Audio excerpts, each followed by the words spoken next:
Hello বন্ধুরা, তোমরা সবাই কেমন আছো? আশা করি ভালো আছো। দেখো, আমি ঘুম থেকে উঠে বিছানাটা তুলে নিচ্ছি। দেখো, আমার বিছানা তোলা কমপ্লিট। এখন মা বলল, যা গাছ থেকে কিছু সবজি তুলে আন।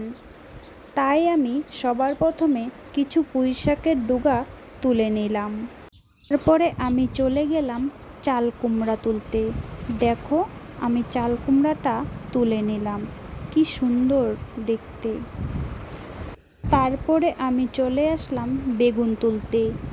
দেখো, আমি কিছু বেগুন তুলে নিলাম। দেখো, কি সুন্দর টাটকা টাটকা সবজি তুলে নিলাম, সব আমাদের বাড়ির গাছের সবজি। তারপরে মা রান্না করবে বলে আমাকে বলল কিছু সবজি বানিয়ে দিতে। তাই আমি চাল কুমড়োটা চাকচাক করে বানিয়ে নিলাম। তারপরে কিছু পুঁই শাক বানিয়ে দিলাম। তারপরে মাছের ঝোল করবে বলে আলু আর গাছ থেকে বেগুন তুলে আনা বেগুন বানিয়ে দিলাম।